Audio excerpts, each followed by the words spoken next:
안녕하세요. 아틀란타에 살고 있는 김진입니다. 반갑습니다. 누구나 다 아는 내용이지만 실천하기 힘든 자녀 교육에 관한 내용을 말씀드려 보려고 합니다. 미국 생활을 하면서 참 많은 것을 느낍니다만 전부 다는 아니지만 미국 사시는 분들의 자녀 교육이 좀 특이한 점이 있다고 생각돼서요. 근래에 미국에 오신 분들은 다양한 이유를 가지고 오셔서 그리 어렵지 않게 자리를 잡으십니다. 오래전에 미국에 오신 분들은 올드타이머라고 부르죠. 대부분 억척스럽고 강한 헝그리 정신으로 무장을 하고 계셨죠. 그래서 경제적으로 일찍 안정되신 분들이 많고요. 그분들이 미국 생활을 시작할 때 더 힘들고 바빴으리라고 봅니다.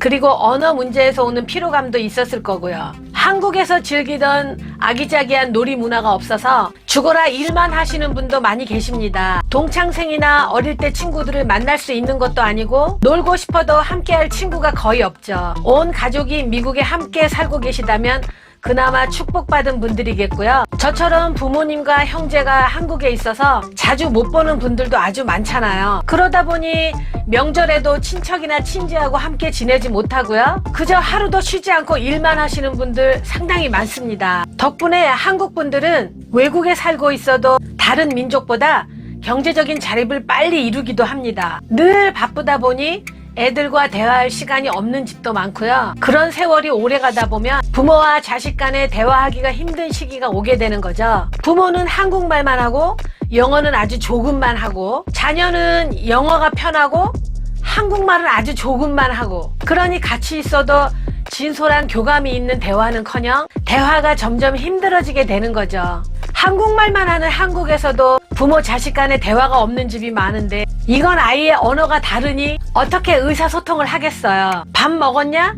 별일 없었냐? 이 정도는 영어든 한국말이든 서로 알아듣지만요. 가족끼리 이해하려면 진지하고 진솔한 대화가 필요하잖아요. 그게 안 된다는 거예요. 어떤 부모들은 넌 영어만 하면 돼 하고 키워서 한국어를 힘들어하는 2세들이 아주 많죠. 부모가 일하기 바빠서 청소년기에 애들이 집에만 있거나 애들이 다 성장해 20대가 되어도 부모는 늘 산업 전선에서 바쁘고 함께 못해준 자식들한테 미안해서 돈으로 보상을 해주는 집이 아주 많아요. 애들은 비싼 차를 타고 다니고 돈을 물 쓰듯 쓰는데 부모가 얼마나 그 돈을 힘들게 벌었는지 자식들은 전혀 알지 못합니다. 자식들은 부모가 주는 돈이 마르지 않는 샘물이라고 생각하게 되고요. 어느 날 부모가 늙어 쇠퇴해지면 자식은 부모가 벌은 돈으로 근사한 사업을 시작합니다. 돈벌이가 아주 쉬운 걸로 착각을 하는 거죠. 부모 입장에서는 대학까지 번듯하게 나오고 영어도 완벽하게 하는 내 자식이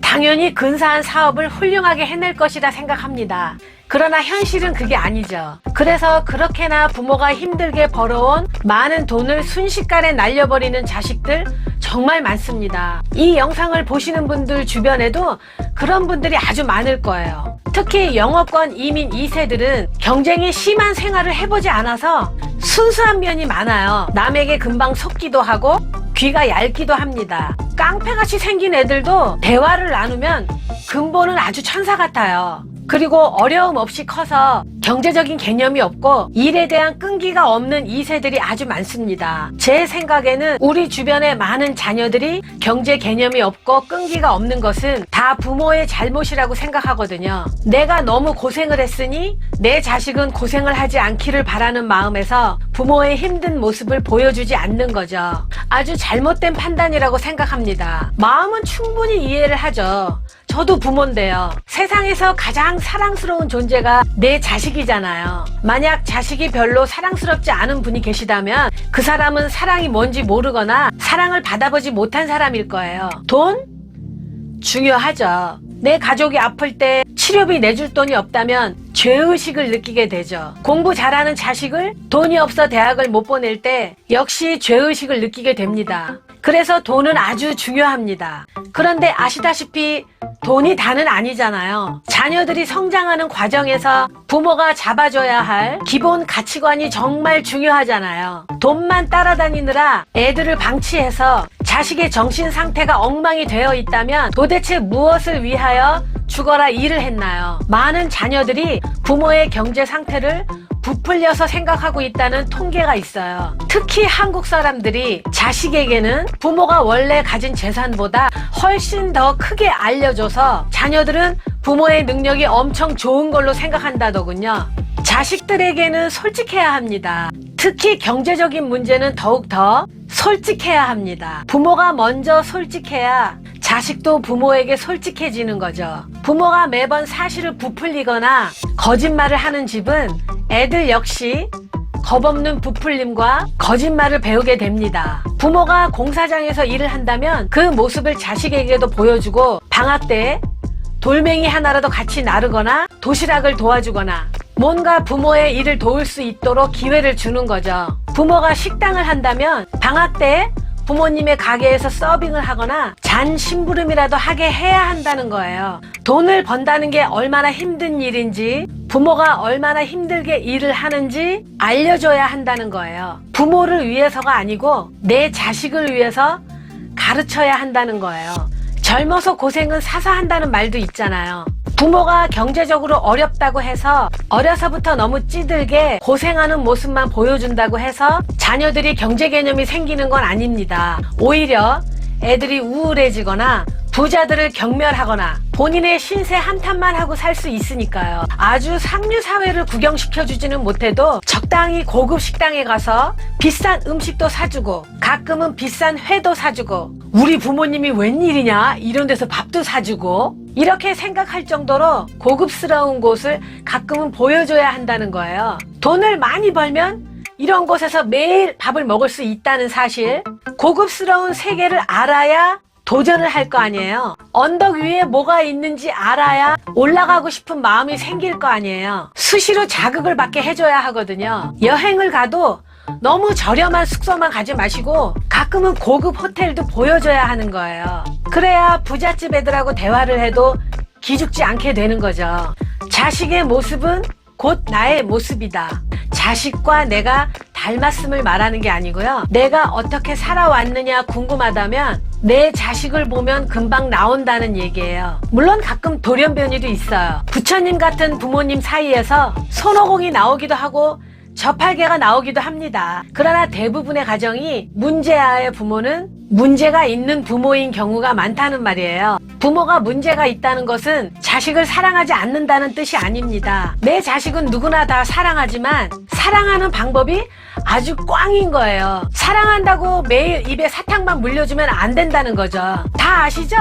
네, 다 아십니다. 그런데 잘 못하십니다. 내가 죽을 때 창고에 어마어마한 곡식을 남겨놓고 죽으면 자식이 행복할까요? 쥐만 우글우글하고 벌레만 먹습니다. 내가 죽을 때 창고에 금은 보화를 잔뜩 남겨놓고 죽으면 내 자식이 행복할까요? 도둑만 좋은 일 시키는 거죠.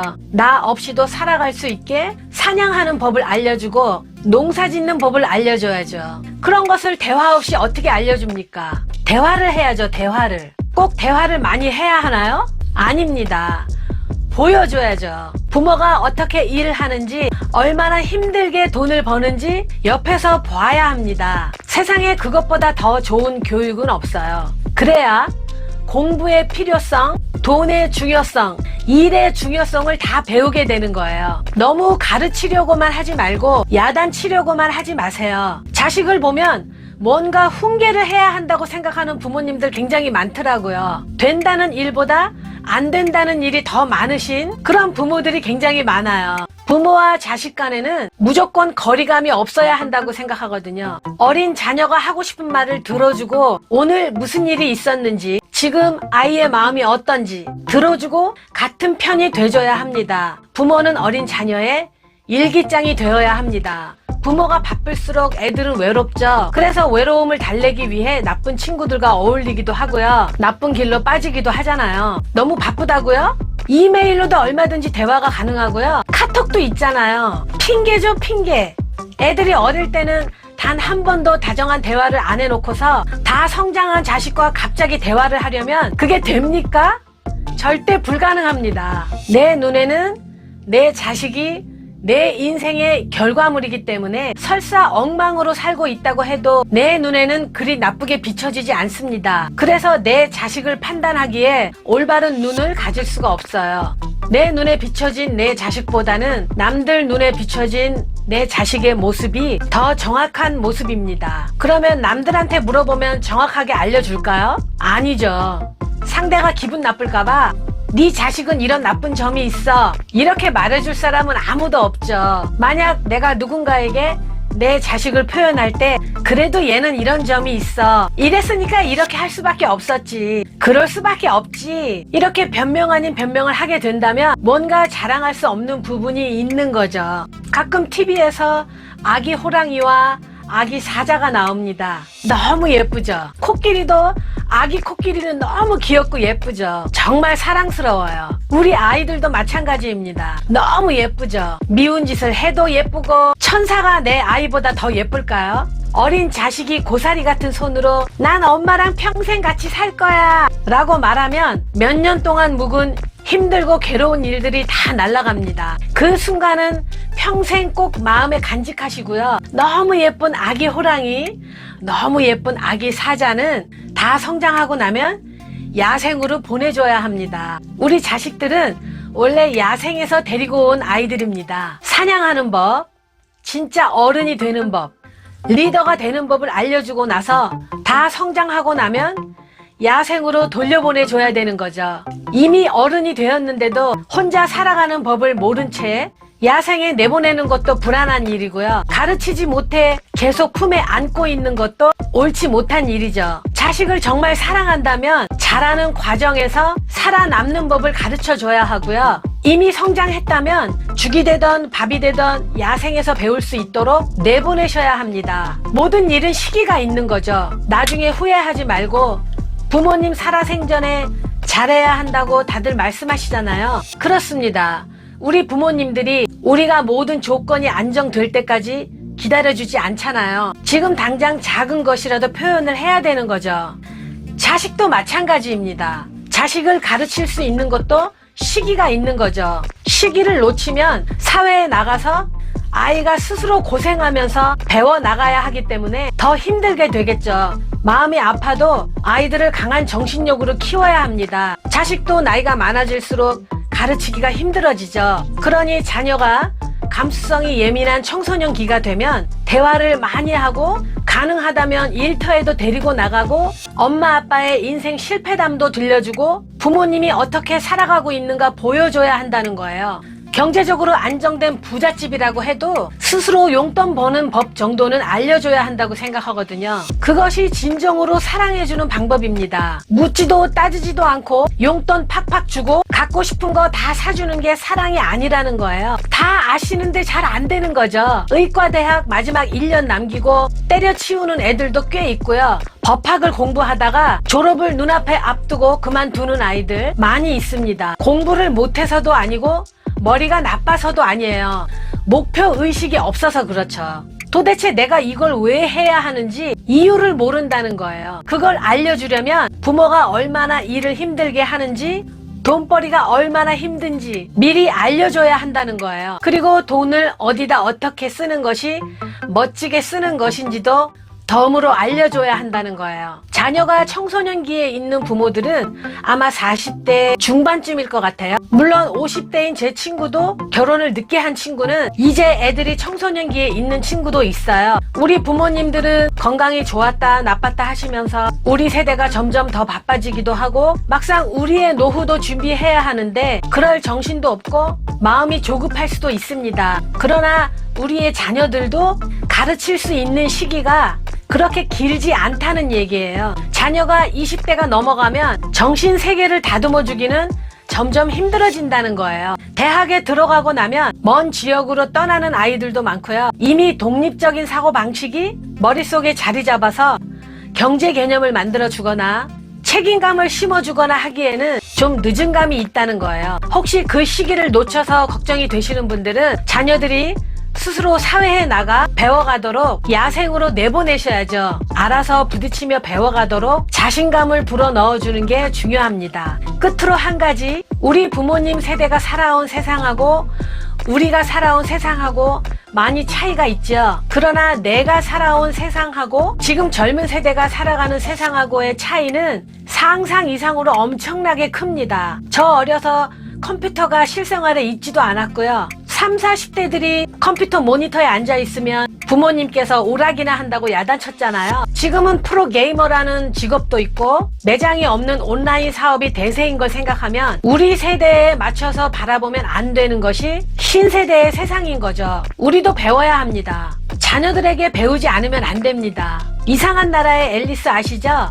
후편으로 나온 것이 겨울나라의 앨리스. 이런 문구가 있죠. 모두들 뛰고 있기 때문에 2배로 빨리 뛰지 않으면 절대 앞으로 나가지 않는다. 자녀들을 교육하고 소통하려면 우리부터 배워야 할 것이 너무 많다는 거 꼭 공감하셨으면 좋겠어요. 제가 혼자 떠드는 독백 영상을 만드는 것은 저의 시야에서 바라본 세상을 공유하는 것입니다. 제 말이 다 맞다는 건 아니에요. 1층에서 바라보는 세상과 10층에서 바라보는 세상이 다를 수밖에 없죠. 각각 다른 생각을 가진 사람들의 이야기를 여기저기서 들어보고 판단은 본인이 하는 거죠. 책을 읽다 보면 저는 눈이 안 좋아서 오디오북을 많이 이용하는데요. 책 내용 중에 가끔은 에이 이건 아니지 이렇게 생각되는 부분이 있거든요. 책이라고 다 맞는 내용은 아니잖아요. 책을 쓴 사람의 생각을 우리가 보는 것 뿐이죠. 책 역시 판단은 본인이 하는 거죠. 저 역시 제 생각을 여러분들과 공유하는 것 뿐입니다. 오늘도 부족한 영상 봐주셔서 대단히 감사드립니다. 항상 건강하시고 행복한 하루하루 되세요. 감사합니다. 항상 감사드립니다. 구독과 좋아요 부탁드려요. 구독과 좋아요는 공짜예요.